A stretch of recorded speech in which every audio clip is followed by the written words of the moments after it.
In America, when questions are raised about the legitimacy of any election, those questions are resolved through the legal processes. And that's precisely what happened here. The Trump campaign brought dozens and dozens and dozens of legal challenges to test the result. They were heard again and again. And each of the times they were heard, they were found to be without merit. Time and again, President Trump's lawyers presented arguments to state officials, state legislatures, state and federal courts, and ultimately to the United States Supreme Court twice.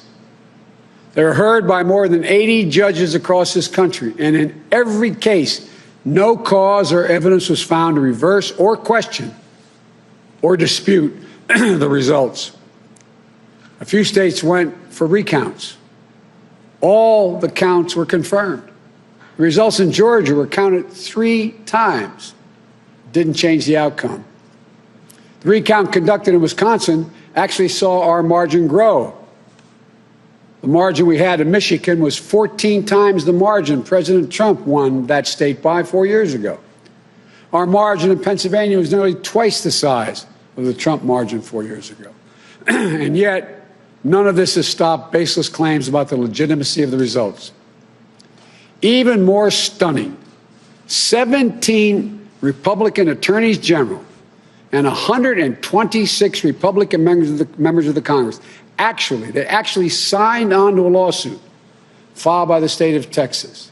That lawsuit asked the United States Supreme Court to reject the certified vote counts in Georgia, Michigan, Pennsylvania, and Wisconsin.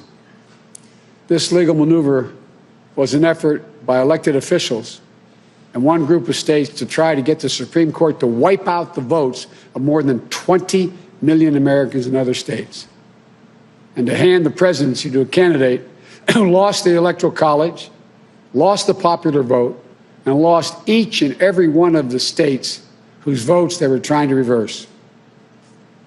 It's a position so extreme, we've never seen it before. A position that refused to respect the will of the people, refused to respect the rule of law, and refused to honor our Constitution. Thankfully, a unanimous Supreme Court immediately and completely rejected this effort. The court sent a clear signal to President Trump that there would be no part of an unprecedented assault on our democracy. Every single avenue was made available to President Trump to contest the results. He took full advantage of each and every one of those avenues. President Trump was denied no course of action he wanted to take. He took his case to Republican governors and Republican Secretary of State, as he criticized many of them, to Republican state legislatures, to Republican-appointed judges at every level. And in a case decided after the Supreme Court's latest rejection, a judge appointed by President Trump wrote, quote, "This court has allowed the plaintiff the chance to make his case, and he has lost on the merits," end of quote. Lost on the merits.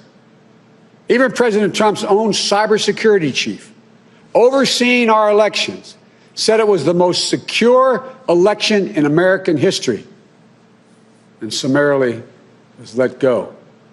Let me say it again. His own cybersecurity chief, overseeing this election, said it was the most secure in American history.